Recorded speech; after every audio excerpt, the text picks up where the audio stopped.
Hey everybody, welcome back. I am Monstrous Rage. That's the Fitzster, and we are Fits of Rage. It is Friday. It is podcast number 3. Fitz, what do you got to say, buddy? What do you got to say? Hi. Welcome back, everybody. Glad you're here. Go check out those YouTube videos if you missed the other 2 podcasts. Yes, they are on YouTube. We got that lovely YouTube channel. Yes, we do. YouTube, the little button below. Guys, you can see a little circle. Click on it. Bam, you're there. Magic. So we got a few things to talk about tonight. We got some Dishonored 2 to talk about. We got some bitching from Fitz on Titanfall 2. Yeah. We've got a couple other things to discuss as well. There's one topic in particular I'm kind of looking forward to pick your brains with. But before we jump into that, I think we should get our guest. What do you think? Should we get our guest? Should we see who's here this week? Should we? Yeah, I like him. I think we should invite him in. Okay, let's say hi to Slink. Where's Slink? There's Slink! How you doing, Hello. Slinkage? How's it going? Toodles. Y'all. It's good. I can't complain. Now, before we dive into the conversation, Slink, why don't you fill the world in on what you do? Putting him on the spot, people. Slinkonage, also known as Slink, also known as Stefan Hans, but that's another story for another day. I am a streamer on Beamer at beam.pro/Slinkonage. If you don't know me, go there. Press follow. You should. It's good. You should, for sure. And what kind of content, like, what is it that you do, like, on your cast? What kind of games do you play? What can people expect? Everything. Safe answer. And nothing. Everything and nothing. You never know. Been playing a lot of Titanfall 2 lately. Yeah. I'm currently playing through Castlevania Symphony of the Night, which I'm going to try and finish tomorrow. Ooh. That's a great game. So you've got into the Upside Down world now? Is that what's going on? I am into the Upside Down Castle, yeah. I'm 2 bosses into the Upside Down Castle, so that was pretty good progress, I thought, for 4.5 hours. I gotta say, that's excellent progress. I remember the first time I played that, and when I got to the Upside Down world, I was like, are you kidding me? I'm only halfway done. Screw this game. And I wonder now with Stranger Things, did they steal the Upside Down from Castlevania? Totally. Everything is stolen from everything else. They had to have. Everything I never is even stolen made from that everything connection else. until now. Simpsons did it. So you're gonna write them an angry rant? Tell them that they ripped off Symphony Rant Night? to Stranger Things and tell them they ripped off Castlevania. Yes. I'm sure Netflix will be thrilled with that letter and probably use it to wipe their bums with. But... Well, I mean, there we go. Yeah. Yep. Well, and we're starting off with that, folks. Now that we've talked about execs wiping their ass with Fitz rants, Dishonored 2. It came out last week. I do have this lovely thing, this collector's edition of the game. You can see that lovely mask. It's wonderful. It's beautiful. It's pretty. It's lovely. It's everything that it should be. Thoughts, guys? What do you have? I mean, I know that Slink, you haven't dived into the game or the series. I don't know much about it, but I'm sure you've seen trailers. I'm sure you heard the buzz from other people. What are your thoughts on the game? You think it's something that you might be interested in getting yourself, or is this kind of I'll watch another streamer do it and move on to something else? Well, to be honest, I have the first one. I could play it right now if I wanted to, but I just haven't got around to it. But I mean, I've been watching you play the first one today, and I don't know what it is about Bethesda games, but when you see a Bethesda game, you know it's a Bethesda game. Yes. And the character builds, the way that they attack, all that sort of stuff. Yeah. And I'm just like, this looks like kind of how Skyrim looks and like how Oblivion looks, and it's just got superpowers and things. Yeah. But you can. So I don't know. Maybe I'll play it. I enjoyed Skyrim. I've enjoyed Skyrim recently, so maybe I'll jump into it at some point in the not too distant future and see how I get on with it. question. Well, you see, that's the thing. Like with Bethesda games, they're known for their massive world with multiple little side quests that you can do. You can either complete the story very quickly, or you can take your time and explore every little crevice. But with Dishonored, it's a Bethesda game, but it's linear. Like, there are different ways that you can kill people. If you have to assassinate a certain person, you can either just go in full guns a-blazing and kill everything. Or you can, sneak around, poison somebody, or have it look like somebody else did it, and have the assassination done that way. But for the most part, it's a linear story. You can do the different ways to achieve that mission, but at the end of the day, anything that you do there is just to progress you to, say, level 1 to level 2, level 2 to level 3, level 3 to level 4, and so on until you get to the end of the story. So that is the one kind of different aspect I would say to this versus their other content. But yeah, it's Bethesda. It looks like it. It feels like it. It's just that you don't have the open world that you do in their other titles. Yeah, and I think they took all that effort into the open worldness and vastness of the other games, namely the Elder Scrolls series, and they put it into the different... It's like you said, it's the same story, but the different paths that you can take with Dishonored. Because it's, instead of just being able to go everywhere and do everything, you're stuck to this one area. And I mean, it's not like a tiny little area, but you're definitely stuck going in a certain direction towards a certain goal. You have to do that to progress. But all the different branches you could take on that path butterfly effect are in there. Oh my goodness. And that is what the Dishonored series, I guess, is known for. And yeah, I mean, way back when the original Fable was talking about you have consequences for your actions. No, you don't. And right, Fable 2 was a little better with that, just in the fact that more people like made groans when you walked by them.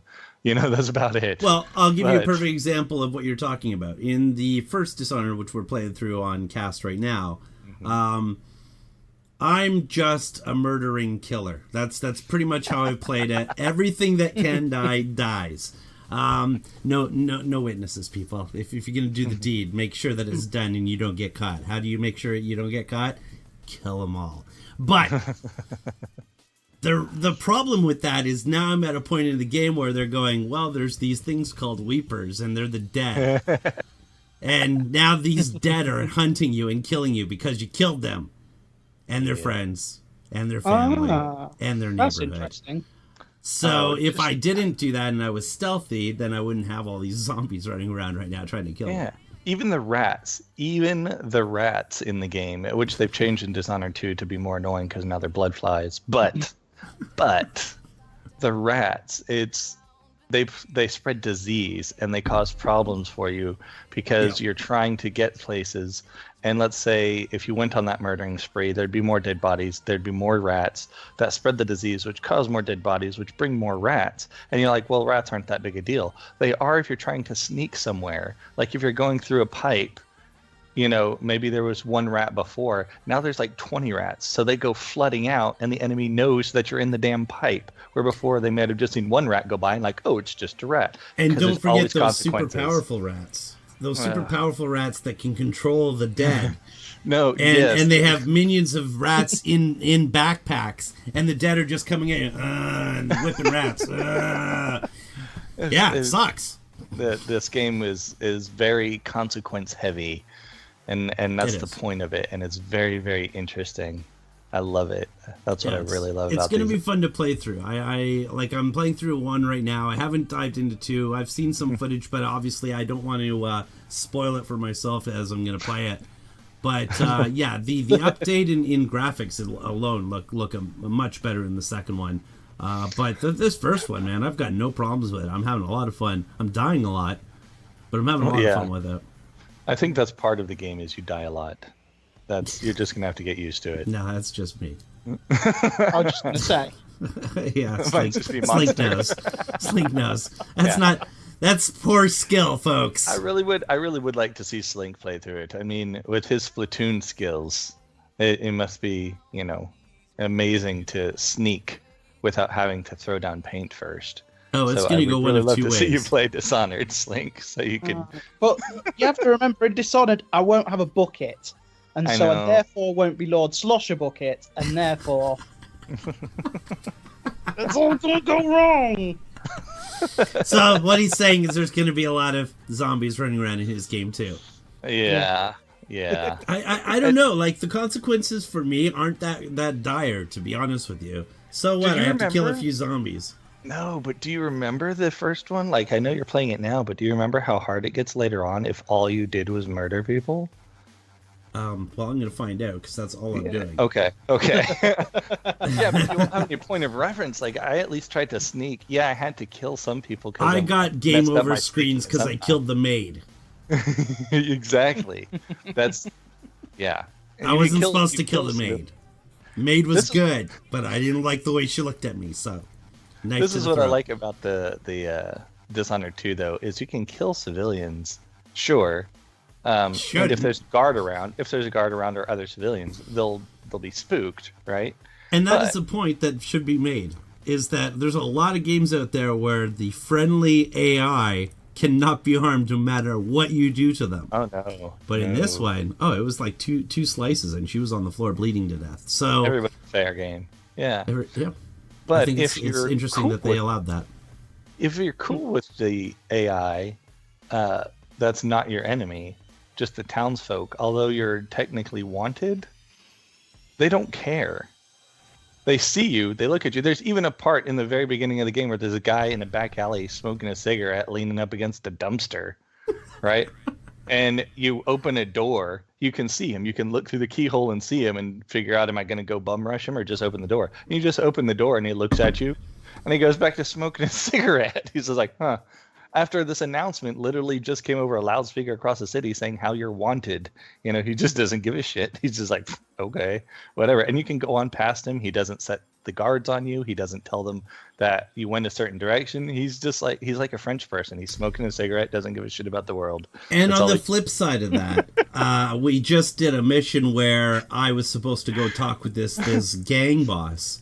And I walked into his compound, and the very first thug looked at me and called me a clown, so I cut off his head. Now with that happening, they were all friendly before. They weren't friendly after. So they all just chased at me, and it just changed the aspect of the game, because I was like, oh, fuck, I'm supposed to go talk to that guy, but everybody wants to be dead now. Yeah. I can't believe you got offended by being called a clown. I mean, Junkrat. Well, You're I'm playing. I'm my in version character. of you on WWE 2K17. I'm in character though in the game, and I feel like him being this uber assassin, somebody coming up and say, "Hey, you clown," he would just look at them and cut off their head. So that's what I did. Okay. I think that's a mass murderer. Assassins are a little more refined in their killing. Just a little. Well, let's see if I can segue that one into our next topic. Oh my god! So cut off heads, people. Yeah. Love Dishonored. Love Dishonored 2. Buy the games, people. It's worth it. Wow. That should Canine, help. welcome. That should help. Someone. Yeah. It's not There he good. is. It's not good. It's not good. All right, so our next topic, and there's no segue because I can't segue from what we just discussed. It just doesn't work. Okay, so the Segue NES Mini is out. We've got, the abundance of supply. Now the thing about the NES Mini, Fitz, you made a point about this, and we wanted to make this a topic because of it. One, is it going to lead to them designing all these different systems in mini form? Like, are we going to get an SNES Mini? Could we get a GameCube Mini? Like in the future, like just different versions of their older generation consoles. And that's the first question. You think that's going to happen? The second question is, do you think with Nintendo doing this, are they screwing themselves over on digital sales of their older games that they've got in the market? And do you also think that with Nintendo Switch coming out, if they're doing this process, is Nintendo Switch going to have an online marketing in terms of these classic games, or are they just gonna side rail them into these little toys that are smaller versions of consoles? Fitz, I'll let you go first. I was gonna let Slink because he hasn't talked. Well, because I want Slink to know, what you have to say, so he can just totally destroy it. Oh, okay. Well, I brought up this concern. First off, the cord on the controller is what, 2 feet long? Yeah. 2 feet? So you're pretty much hugging your television with the SNES Mini. Anyway, that point aside. Unless you have a super long... but there are no extensions. No, but you could get the HDMI cable and just have that connected to the have television. It sitting right next to you, and then an HDMI cable across going the living room. way across the room. Yep. Yeah. But then I do like the idea. I love the 30 games in one little system. I'm not knocking that idea. I'm knocking the 2 feet cord. Yes.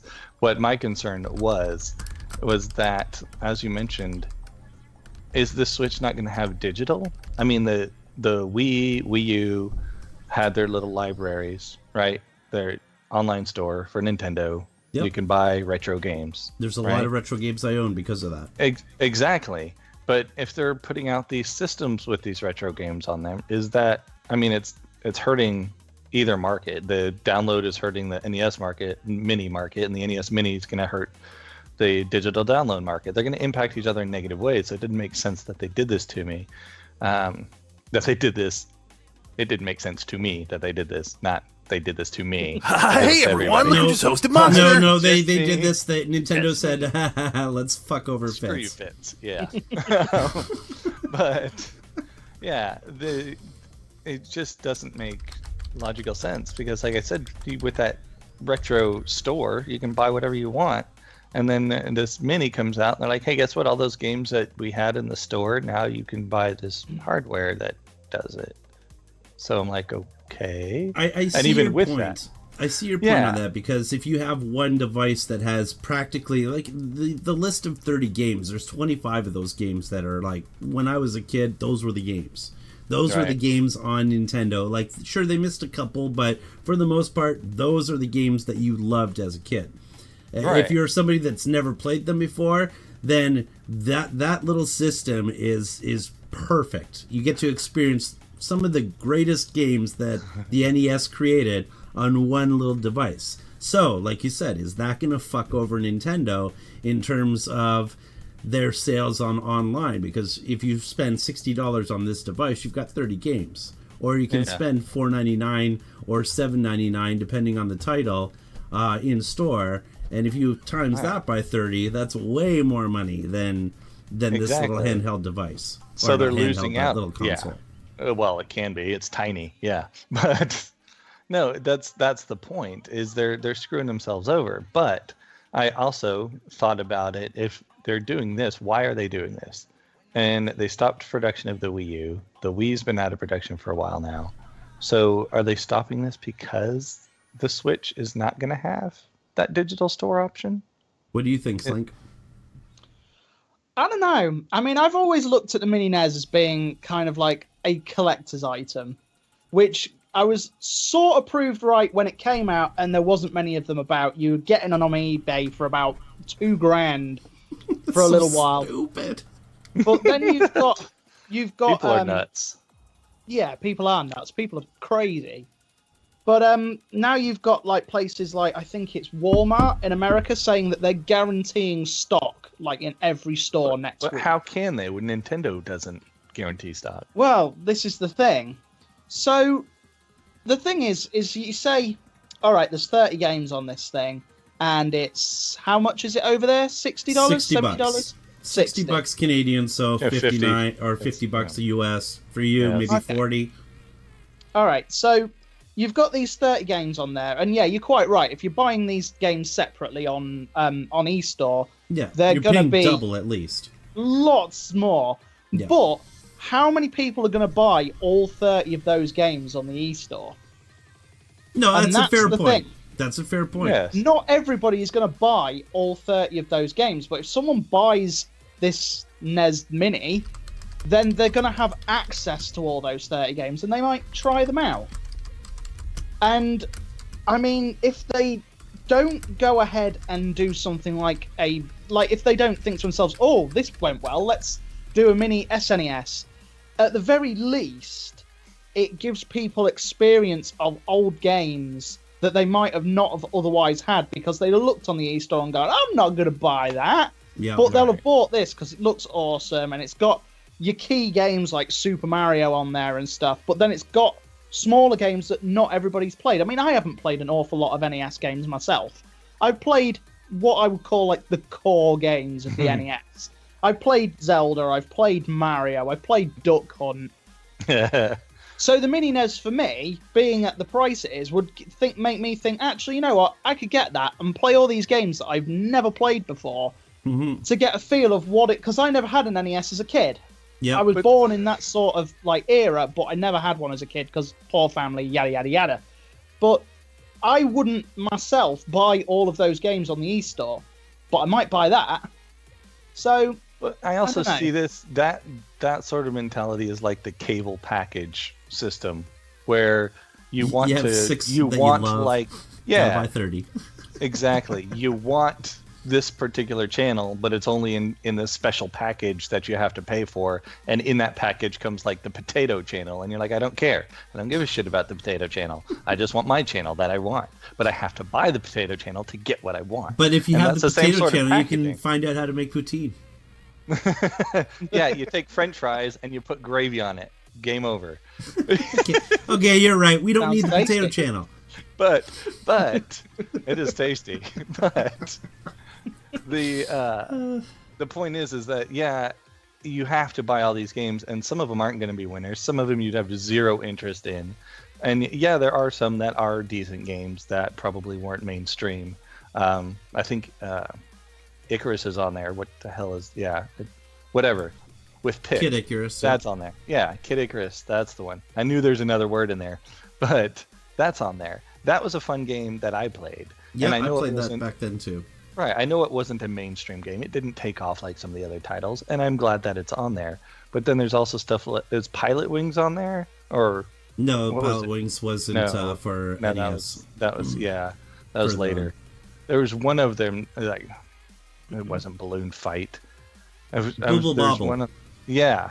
I was like, what the hell? It's like, I don't care. I don't. I really played don't. that game all the time, sir. When I was a kid, I played that all the time. You got a friend over, and then you'd bitch at your friend because he kept on stealing the kills. So see, this is the thing about gaming back when I was a kid, folks. I'm going to bring you on a little history, a little tour of Monstrous Rage as a child. So, right now, we're talking to you guys.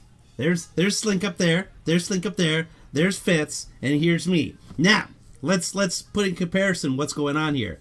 Canada. Nothing's going on in Canada. No, I'm shouting out where I'm from. Canada.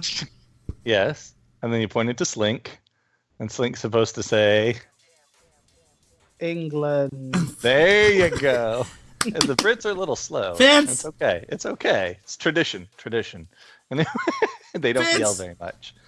America. Oh my God. How long did that take to spit out, folks? Okay, so my point is, we're playing together. If he screws me up or he screws me up, it's all just vocal. When I was a kid, if my friend screwed me up, he was right beside me. And I punched him. So... That's the difference between gaming. Glad I wasn't his friend when I was a kid. When I was a kid versus gaming now. I can't punch people. Yeah. Yeah. Well, see, here's the thing. To bring it back to the games and not punching people, is what is it? K9 mentioned that Sega is coming out with something. They already have come out with a Genesis console emulator thing, whatever, with games built into it. And I found this amusing because for the longest time you could go to flea markets and get like the Game Station X Plus with 150,000 games on it, and it's only like 10 games that they just keep renaming over and over and over again, right? and it looks like it runs on CDs, but that's really just a disc lid that opens up, and there's a cartridge slot in there, to plug in a cartridge to, and it's the one cartridge that comes with them. So that's what it reminded me of, is they're doing this now. But Sega actually has a Genesis emulator out with, I don't know, it was like 50 games on it. Well, that's the one thing I wanted to bring up before we moved on to the next topic, Fitz, is your emulator thing.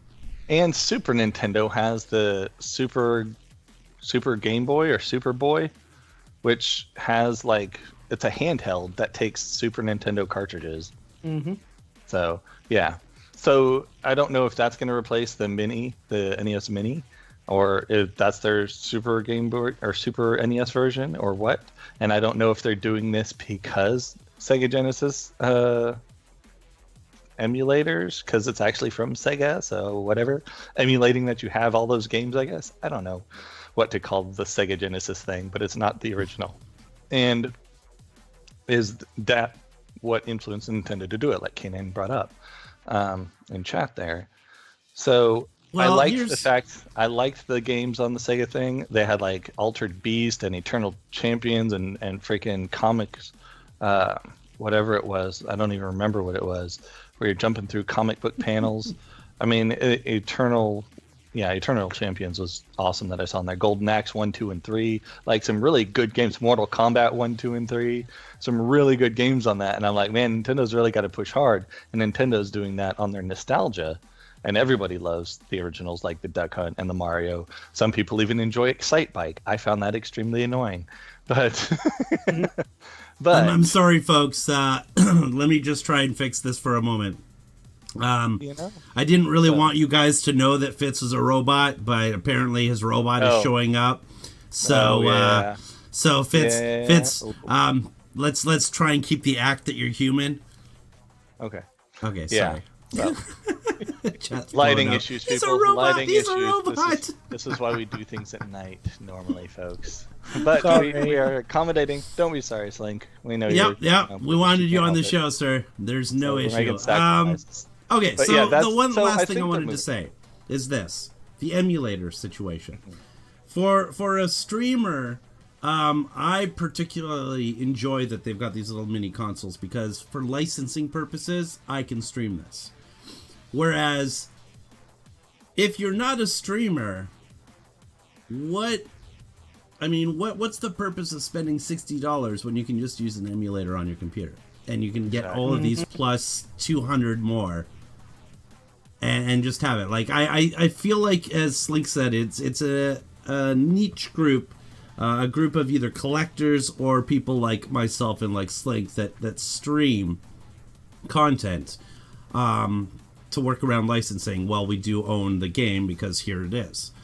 But I don't see the general population really diving into this, and I think Nintendo didn't see that either, and that's why the production of this was so low when they first released it. Mm-hmm. Thoughts? Emulators? Do you think that it's just a waste of money if you're not in that kind of profession or that kind of person that just wants that physical thing? Well, you can stream off an emulator anyway, so streaming has nothing to do with it. Well, you can, but you have to have the physical game. It's more like the most emulators aren't really legal anyway. So well, yeah, this is the thing, isn't it? But that's the point. Is you can use an emulated game as long as you can prove you've got the actual one. That's the way that the workaround is. So if I'm streaming something emulated, and they say, show us the copy that you've got, and I say I don't have it, then they'll go, okay, well, we're going to show you our lawyers. Yep, exactly. So yeah, that's the workaround with this little box, is that saves us from, if we don't have the NES title, that we can stream it based on that. But like I said, I think it's just a small group of people that are interested in this, but it's turning out that it's a larger group. It's definitely something that's become really, really popular. Yeah, a lot crazy more popular. than like you might have thought. But then Nintendo did hype it up rather a lot. They talked about it for weeks before it came out. True, but still, it's an 8-bit unit, an 8-bit emulator box. I think they were helping build up hype so people, unlike us, would remember Nintendo and be like, hey, Nintendo's actually still around. because they sort of faded away. Yes, plenty of people had the Wii U, but in game terms, not that many.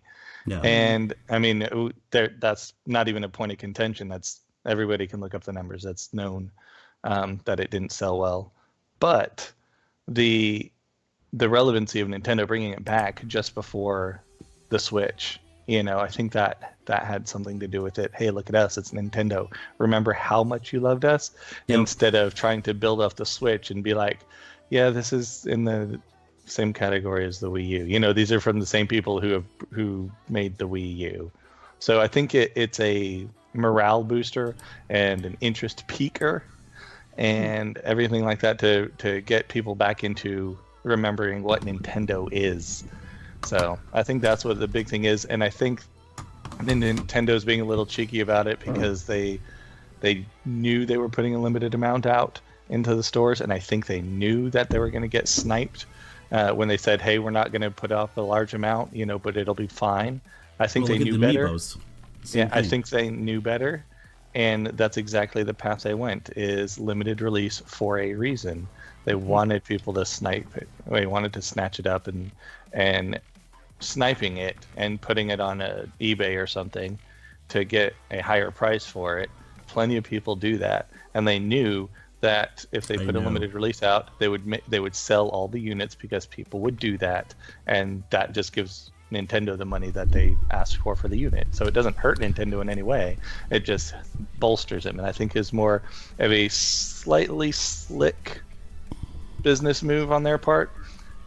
But I'm not holding it against them because I love Nintendo, and it's not really like hurtful or harmful. It's not harmful. It's just something, like a consequence that they were aware of, but they didn't want the masses to be aware of. It sounds like somebody's doing a bit of a rant there, folks. You guys want to listen to Fitz bitch a little more? Hey, Slink, want to watch Fitz bitch? Yeah. Want to watch him rant? I want to watch Fitz bitch. Want to watch him rant? Hey, guys, I'll even let Slink join in. This is Slink can. You know what, Slink? This is okay. You know what? We're gonna Vocally. do something a little special. Vocally, you can jump in on this. If he has something to say about Titanfall 2, and you're like, I get this. I get it. Go right ahead, sir. I'm gonna let you do it. It's the first time that this has ever happened. If you disagree, If you disagree, bitch at him. Bitch at him, because they're not going to see you. They're only going to see him. They're just going to hear you. All right, guys, it's time. We do it every podcast. The middle point, we get to hear Fitz rant. Yay!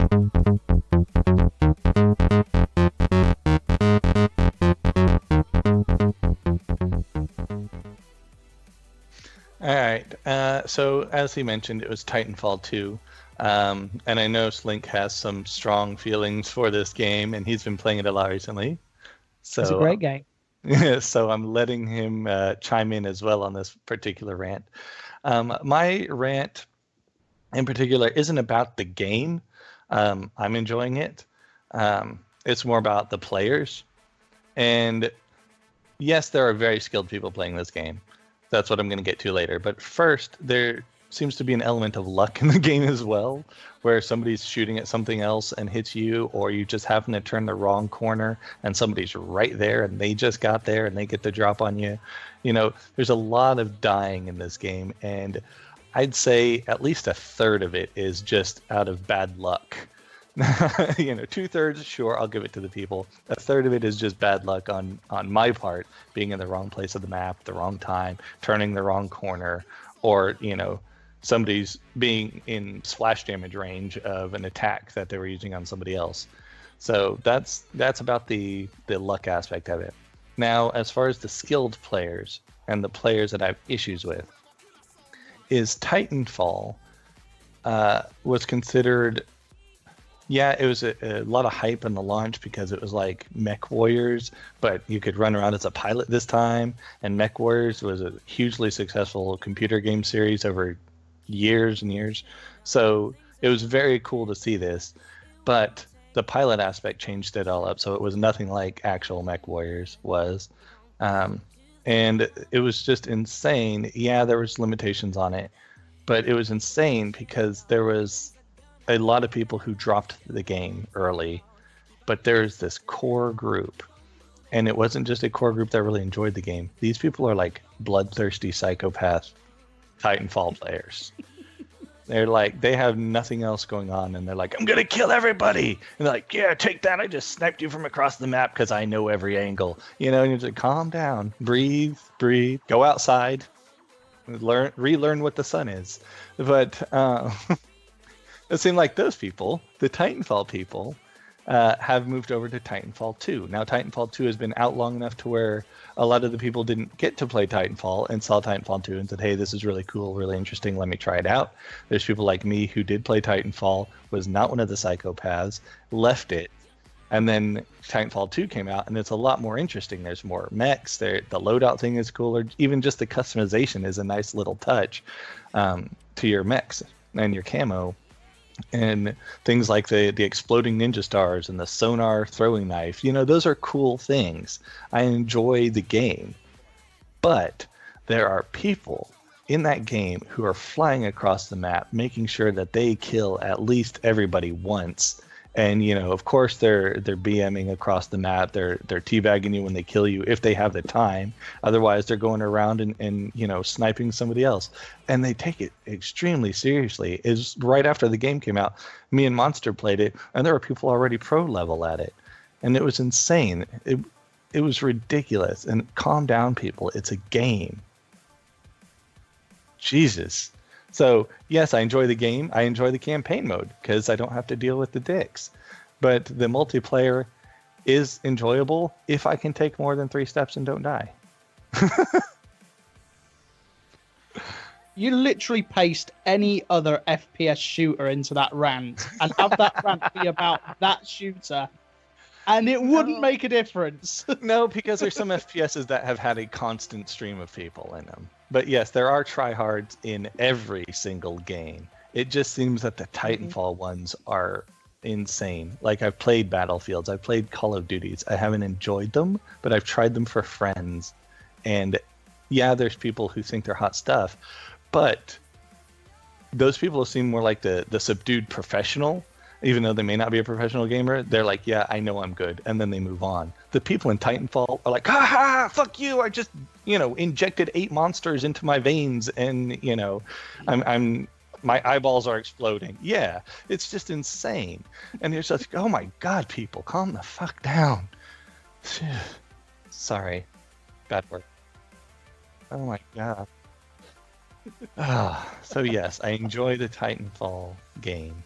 And yes, there are tryhards in every FPS, but the Titanfall 2 people seem like they need help. Just remember, they're all hit scan noobs. They're not leading their shots. That's true. That's true. It is all hit scan, and they don't. Maybe that's why they think they're so great. Maybe that's what it is. That's why they think they're so great. There you go. Let me tell you. So now let me tell you, folks. I don't like Titanfall 2 if I have to play that by myself. But anytime I have Fitz playing with me, I have Slink playing with me, it's always fun. We could lose every round, but listening to them bitch and complain, so entertaining. So entertaining. All right. Oh.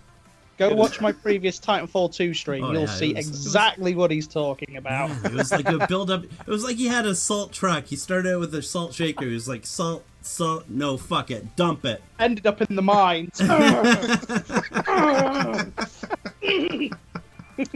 there's reinforcement, folks. All right, guys. We got our next topic here. Now, this one I don't know much about, Fitz. I saw that you were talking to Haikiri about this, and I wanted to kind of address it with the good old Nintendo Switch. Apparently, there's a lot of problems with the Nintendo Switch and handicapped people, or disabled people, however you want to say it. I'm not trying to offend anybody. I'm disabled myself. So, what problems are being created by this, guys? Like, what's the concern right now? Is it because the controller is going to be switched out and all this sort of manipulation of different parts? What's the concern with this? Okay, from Haikiri's standpoint, and if you don't know who he is, we've streamed with him before. He was a guest earlier. You can check it out on our YouTube.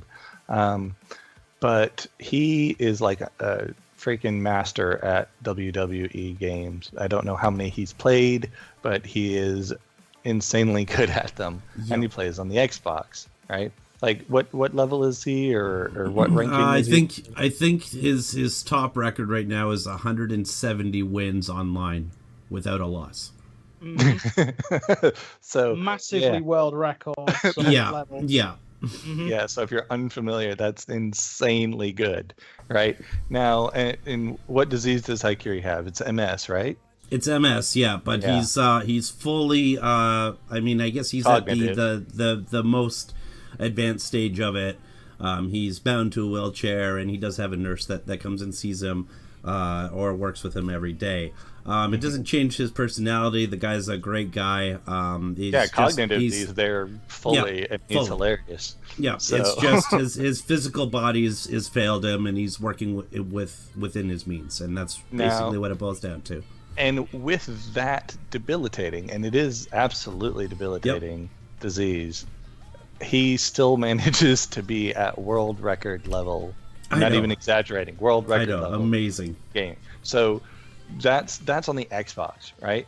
Now with the Nintendo Switch, he brought this up with me. The Nintendo Switch, it's not a matter of like the actual controller, because the controller is a little bigger, like the Pro controller that everybody saw, right? That the thing slid out of, whatever. When it's on that, it's okay.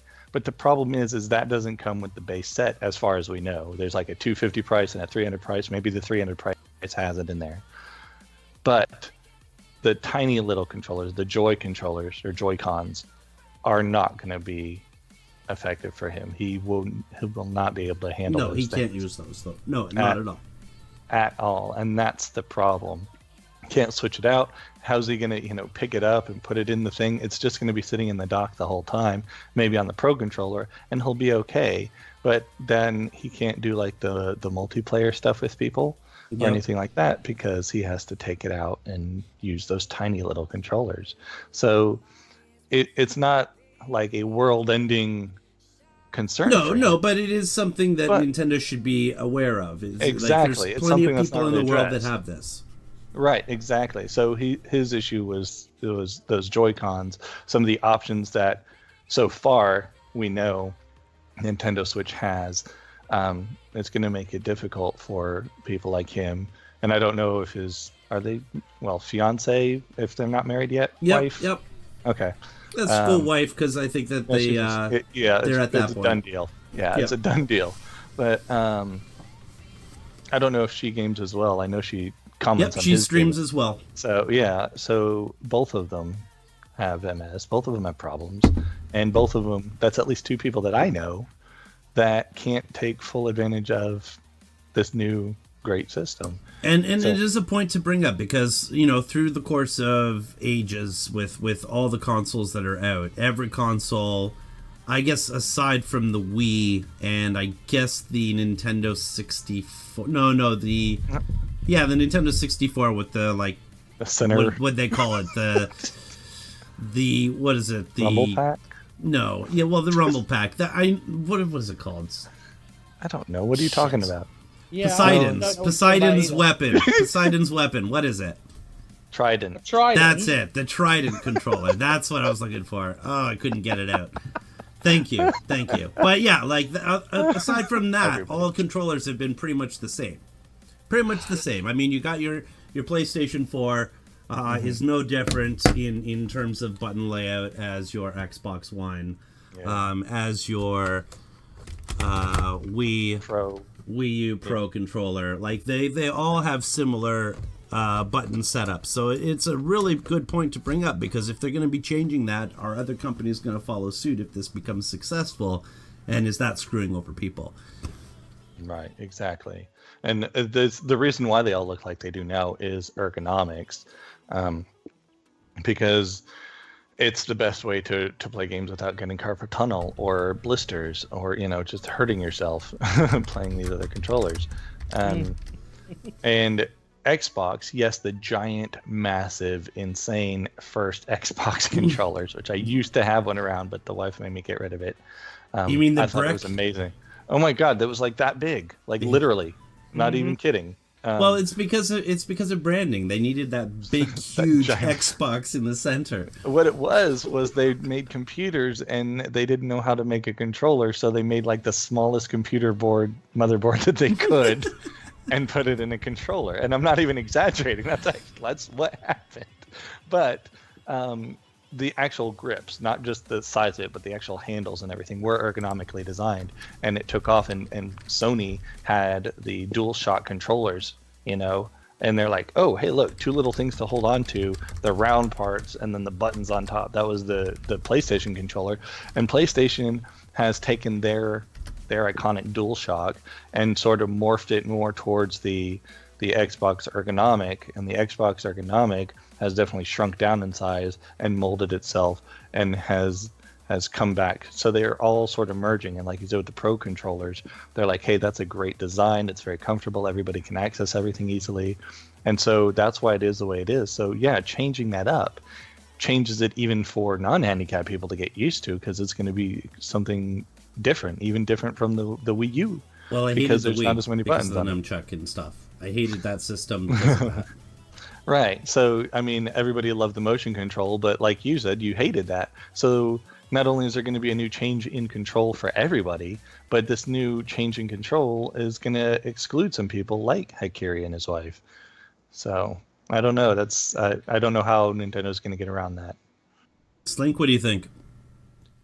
Oh, I mean, it's hard for me to say because, I mean, obviously I know Hakiri as well. He's a cool guy. Very cool guy.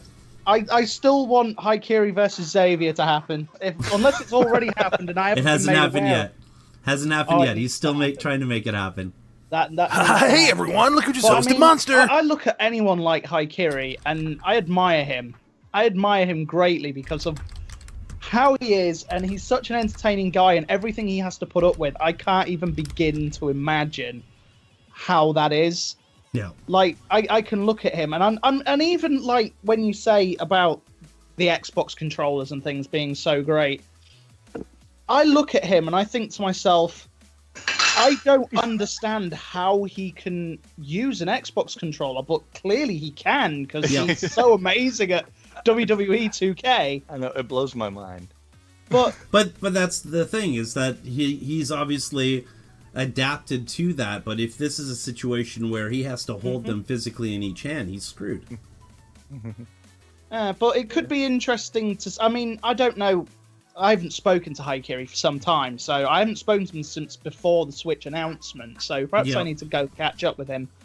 But, I mean, again, I'm playing the ignorance card here, so bear with me. But he's adapted so well to like what he's using at the moment. Is there any way he could adapt to these new controllers? I think like I said, with the Pro controller, I think he could be able to pull it off. But since we're unaware of all the abilities of the Switch at this point, Nintendo hasn't released everything, and there's still speculation and whatnot. We aren't going to know if he can do everything, and that's what its concern was. Because some of it looked like you needed to slide out those Joy-Cons, the tiny little suckers, and I don't think he has the dexterity to handle something that small. Yeah. So, yeah, and I mean, even somebody with bigger hands is going to have a problem playing a tiny little thing. Because I'm sure he's resting his hands on the controller to be able to manipulate it where it needs to be. So if they were two separate components, I just don't see how he would. And that's why he's bringing it up, is that this is screwing him for this system.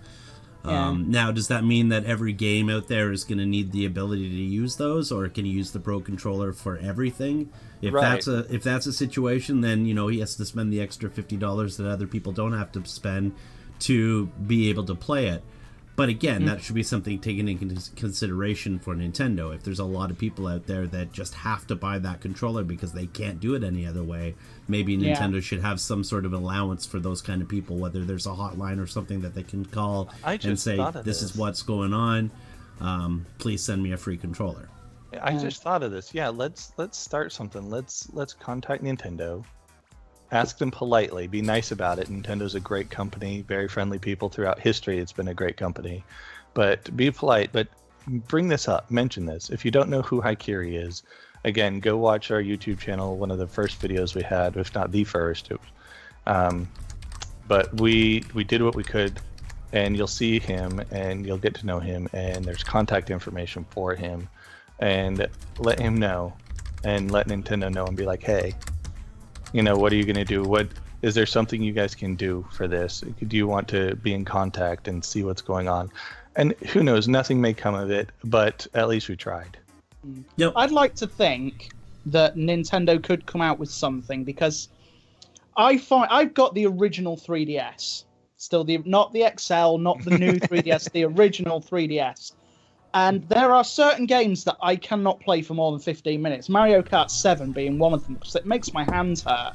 Yeah. Really, really badly. You give me a 2DS or a 3DS XL, and it eliminates those problems entirely. So I'd like to think that after they've redesigned the DS and made it more comfortable, perhaps they'll look at the Switch, maybe not immediately, but maybe down the line they'll start thinking to themselves, this is kind of not working out. Let's see what we can do to change that. Nintendo are very good at redesigning hardware, so I'd like to hold out some hope that they can pull something out of the bag for this. And that's what I'm saying is that if we bring attention to it and shine just a little bit of light on it, in the retrospective of how large Nintendo is and their customer base, but if we just shine a little bit of light on it, maybe somebody at Nintendo will pick it up and be like, hey, let's look into this and see what we can do. And like you said, they're very good at redesigning. So if they get in contact, they can say, hey, what are the issues? What are the problems that you have? And they will find a way to work around it. So yeah, totally. And just before we move on to our next topic, I just want to say Gaming Pods Network, welcome and screw you. Yay. Get some Nintendo Mini. Oh, I hate you. I hate you. I don't really hate you, but I just hate that you have one and I don't. Nice. All right, so final topic of the evening. Overwatch. Again? They did something kind of cool. They did something kind of cool. I knew. What they do? They got the new character, Sombra. Well, I'm sure we'll talk about that. They got a new map. And they got a new mode called Arcade Mode that has like all these cool little things that you can see on the screen right there. Slake, have you dived into it? Have you checked it out? Have you played any of it? I haven't, but I've watched some streaming of it. And I think possibly one of the most amusing things that I saw was that you've got the 1 versus 1 mystery character mode, which looks like an awful lot of fun. You play to best of 5 rounds, I think it is. And every round, you both play as the same character, but the character is chosen for you, and it's different every round. And I was watching, I can't remember who it was I was watching, I think it was Darrow. And it got to Symmetra versus Symmetra, which was just nonsensical.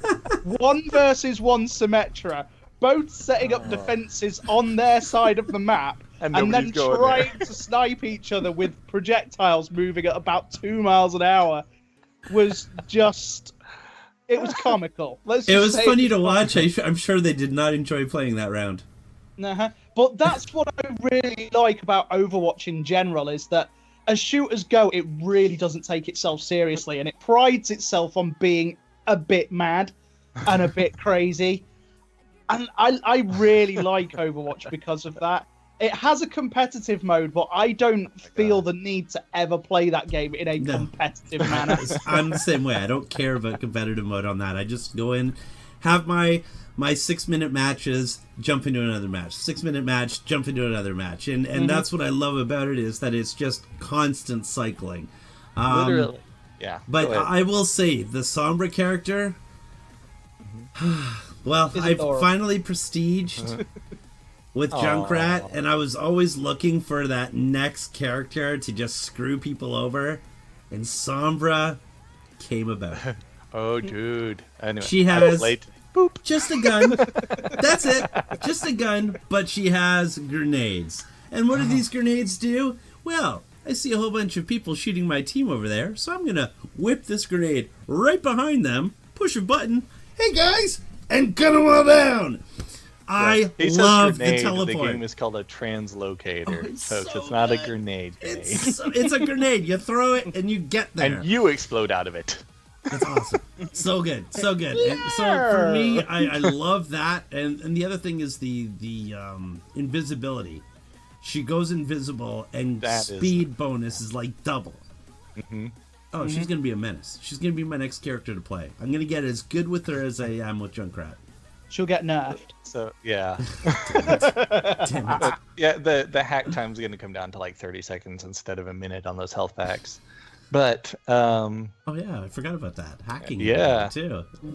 That's hacking the people, it rarely happens, but hacking the health packs is a nuisance.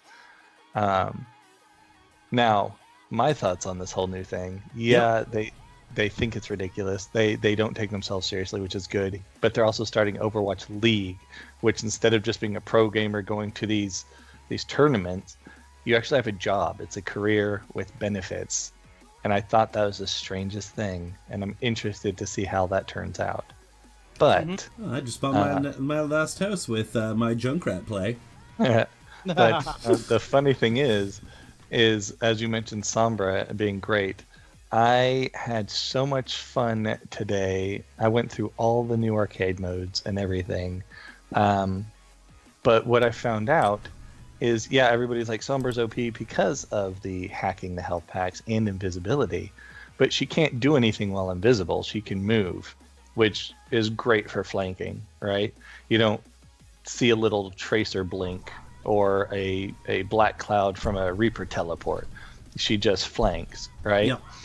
But the thing is if they want to do anything, you're out of your invisibility.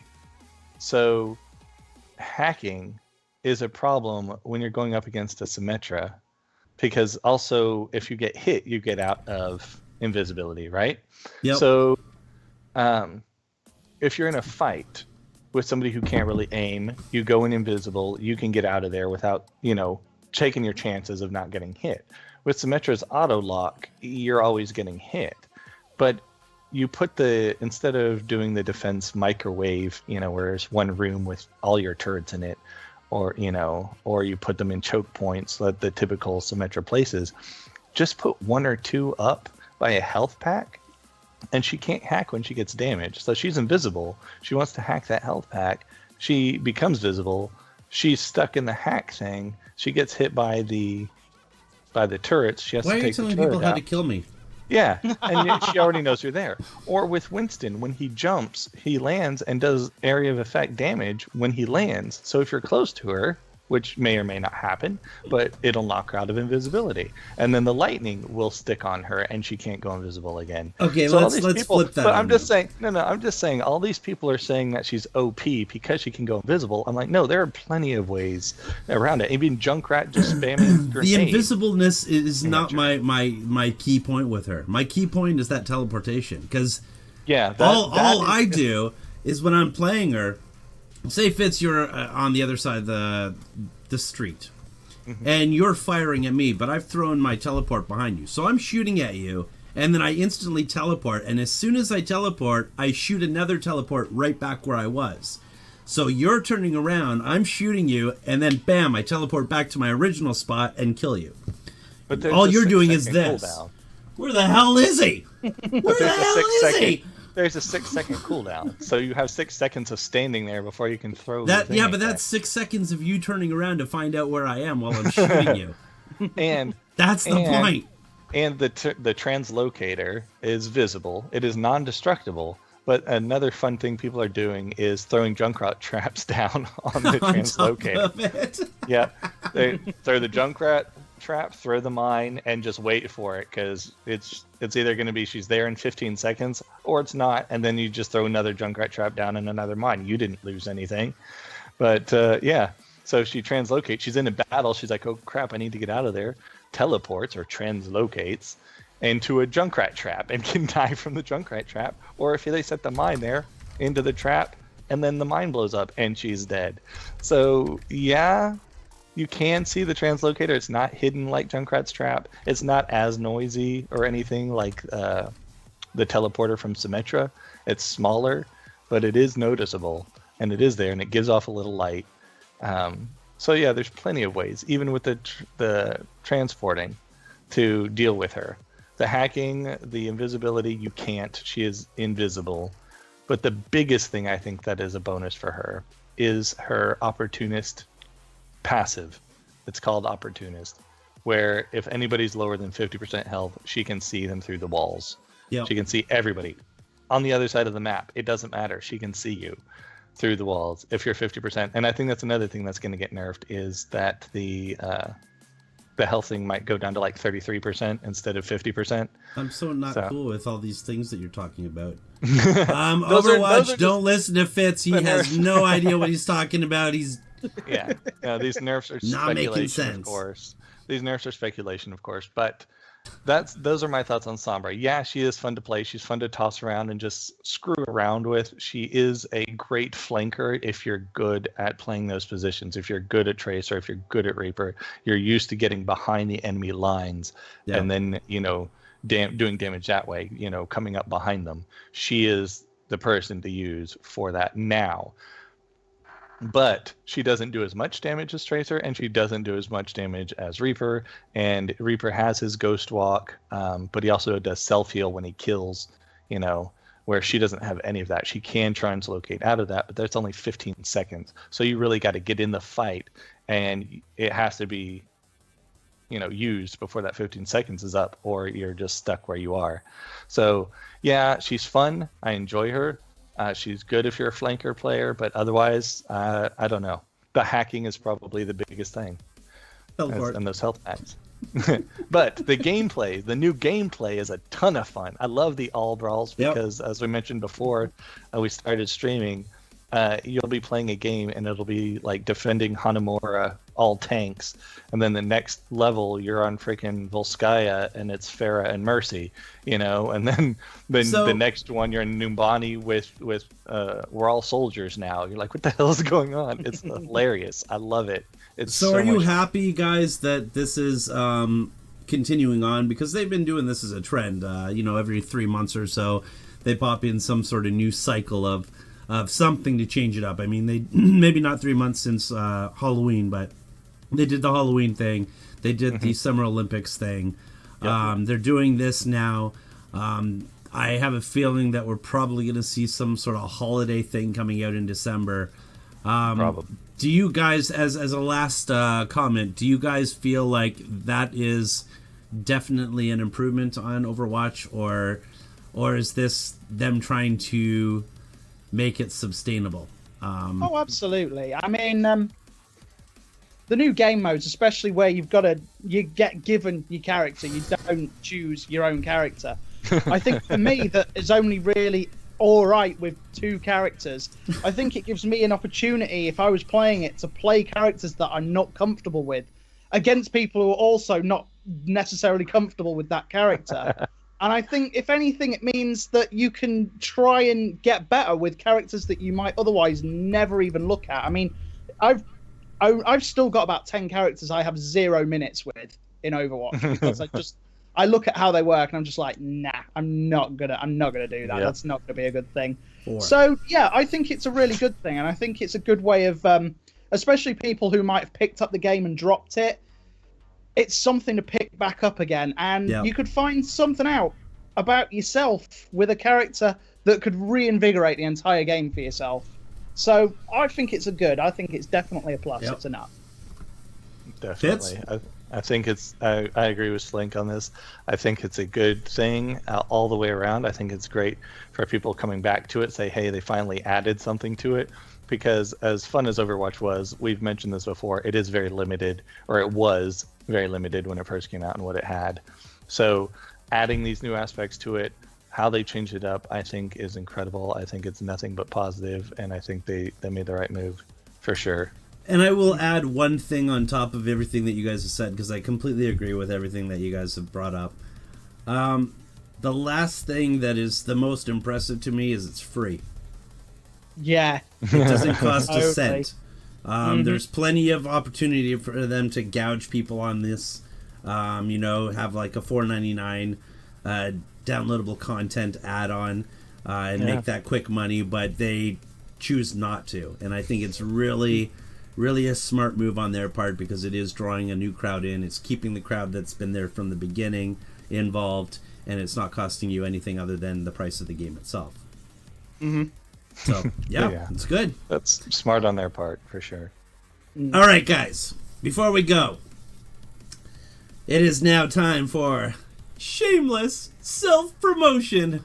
And I love it when this happens because I get to hear you guys talk about yourselves. Yay! Slink, you're first, buddy.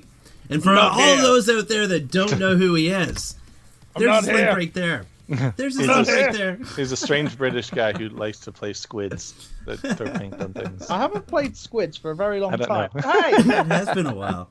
That's true. my name is Slinkonage. I've got lots of hair. It is fabulous, can I just say? Oh, yeah.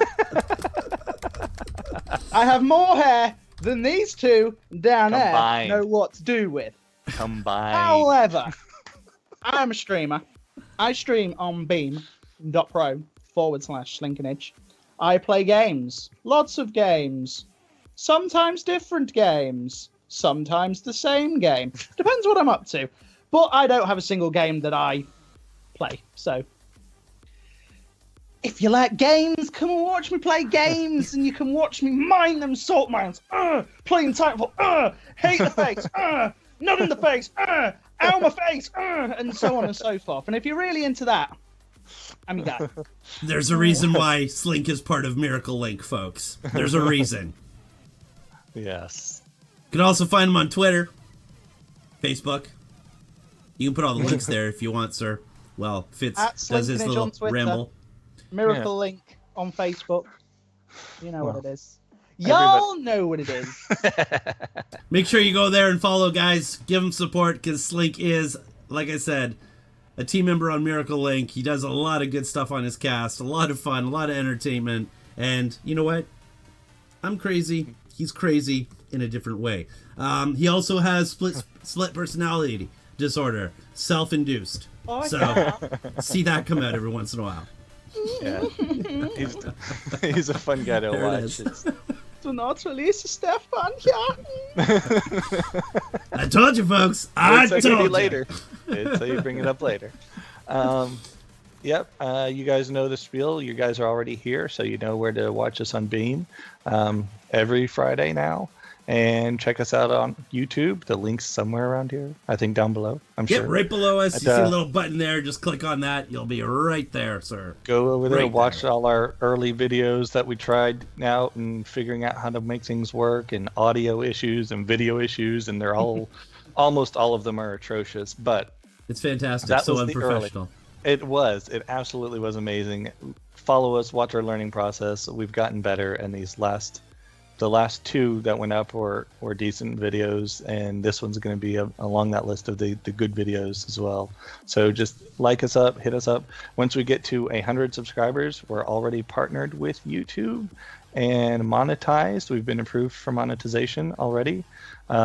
So once we get to 100 subscribers, instead of being youtube.com/UH fucking every letter in the alphabet and number, it can be youtube.com/Fitz of Rage. So really, really appreciate it if you hit that subscribe button. And you don't even have to watch us, just subscribe. And full disclosure, example. any guests that come onto our podcast, if we start making some big coin on YouTube, you get nothing. Nothing. Nothing. That's fine, because I can just be like, You get to hey, promote yourself. you don't have your own profile name on YouTube. A good example of when that happens is youtube.com/Slinkonage. Exactly. See, and there you go, folks. See? There you See? go. That's how it works. Self-promotion. Yep. Filthy. And we will Filthy. always help promote the people who come on the channel. We hold no grudges. Everybody, gives the best chance we can. So that's it. All right, guys. Slink, thank you for joining us tonight, buddy. You're very welcome. It went Very through nice and smoothly. You didn't have any issues. You were worried for nothing. Cool. It's good. It's good. All right, guys. I am Monsters for Rage. That's the Fitster. This is Fitz of Rage. Yeah. Stefan Hans is up above. And we're going to let him wave us out. Stefan, tell the lovely people what you're up to tonight. Oh, but I might go out onto town tonight in my favourite outfit and my favourite hat. And I don't know, I see what happens when I get out, yeah?